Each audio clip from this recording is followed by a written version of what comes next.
What's going on, everybody? Today we're going to be talking about North Korea. Yes, I know. Riveting discussion we're going to have today. You can already tell. Now, here's what I think about North Korea. Now, this is a very surface level analysis from me, because I don't actually think much about them. I just simply think that they're a dictator. Well, okay, let's run it back. All right. Yeah. North Korea, the people of North Korea, there's nothing wrong with them, obviously. We're talking about politics here. This is a political issue we're talking about. We're talking about how Kim Jong-Un is running his country and the problems it has. Now, there's so many levels to these things. There's so much levels to this problem that one video would not be able to do it justice. I'm only going to, on the very surface level, give just my briefest, my briefest commentary on the matter. Now, look, we can talk about this any number of ways. Now, there's a human rights issue here, of course. The people of North Korea are being starved to death by their leader. Human rights issue, first of all. And then there's a national sovereignty issue. You can't invade sovereign nations, right? So you got these two issues that are at odds, right? We should invade North Korea to save the people, or we should let North Korea be a sovereign country and not invade them, right? So there's these two particular issues that it's a moral gray area that humans don't really have the mental faculty to work through. You can take it either way. You could say we should invade or we shouldn't invade, and not even invade. Invade is the wrong word, but simply liberate the people of North Korea by any means. So there's the moral gray area. Now, it gets deeper than that, obviously, but because I'm American, let's talk about the American side, right? That's the Korean side. Like, should we save them or should we not save them? Now, just from a very quick moral understanding, it should be like, well, you save them, obviously. Like, wait, so we have a chance to save some people, and we're either going to save them or not going to save them. We're gonna fucking save them. That's what any just person would do. So, from the moral side, it's very clear. You just save the people. You save them. If there's something to be saved, right? And that's where people would make an argument, well, there's no real evidence that they need saved. It's like, no, there is, actually. So, onto our side of this issue. Where does America stand in the whole North Korea shit? Now, really, it's not where America stands. America's just a country made up of people, right? There's some people that say, oh, let them be, don't invade them. And then there's some people that are going to say, no, let's go fucking kick their ass. And not even let's go kick their ass, but any number of things.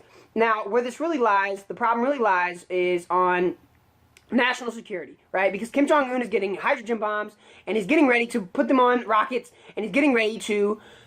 Oh, my shit went off. And he's getting ready to send them at us. Now, he's not getting ready to send them at us, but I mean, who knows what he's getting ready to do. But the fact is, we don't want to see him have the capabilities of having a hydrogen bomb on a rocket that he can attack us with. So, that's where we get into this, our national security interests. Now, because we're American, we don't give a fuck about morals, we're not going to save them to save them. What we do care about is national security. We don't want people to shoot nukes at us. Now, there's not very many countries with the capabilities to do that, and least of which we want to have the capabilities to do that is North Korea. You see, all of the time, and even in the past 5 years, America goes to great lengths to prevent countries from getting nuclear bombs. And not just to get nuclear bombs, but then to get the rockets to launch them at us. The Iranian deal, or whatever. It's a shitty deal, whatever. Who cares about if it's a good or bad deal, but we're trying to stop them from getting nukes, is the point. North Korea's already got nukes, and they've already got rockets. They're just trying to get better rockets. Because once they got better rockets, once they got rockets that can get the shit to here, now, on a world stage, everyone's got to listen to this crazy guy talk, because he can suicide himself. Like, I mean, people have committed suicide before. It happens.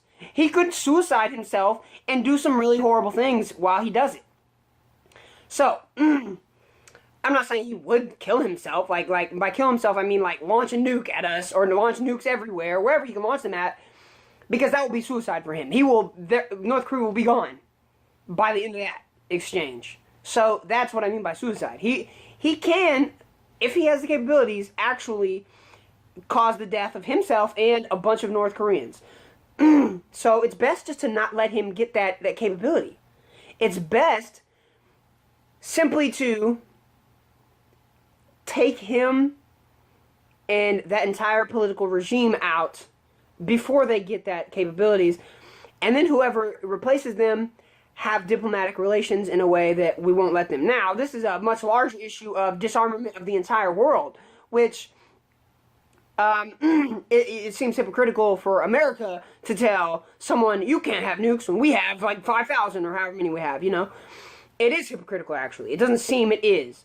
And this is the largest problem. The largest problem is the disarmament of the entire world so that we can all live peacefully with one another and not have the threat of nuclear holocaust looming over the world. We'll be able to get a lot more shit done that way. But that's not going to happen anytime soon.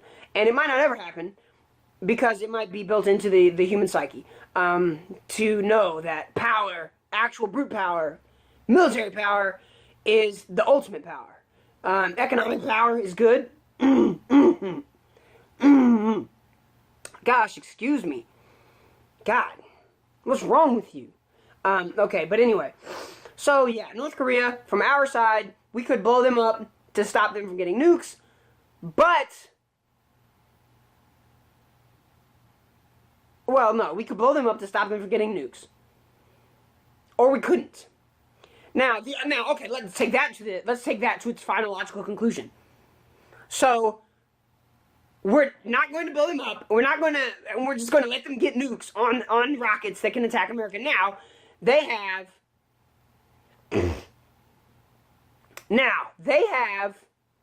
Sorry, I just got a message on my phone. Okay. Back in the headspace. So now let's assume they have nuclear bombs on rockets, and now the whole world is just like, well, fuck, they got them. And it's like, well, what could happen then? Anything could happen then. Now, just a crazy person, maybe not. Kim Jong-Un may not be crazy. I'm not sure. I don't know the guy.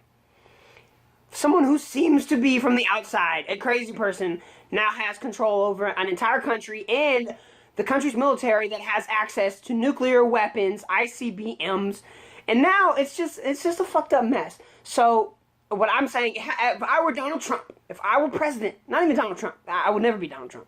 If I were president of the United States, I would end that whole thing before it happened.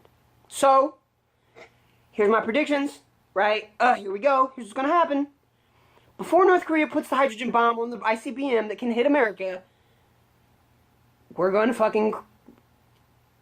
We might not wipe them out militarily, but there's going to be somehow we're diplomatically going to end that. And if we don't diplomatically end it, if they will not negotiate, they're going to get... they're going to get wiped out. They're going to get wiped out, people. That's what's going to happen. I'm sorry, but... it's too big of a threat to have them have ICBMs. So that's what's going to happen. You heard it here first. And that's the end of it.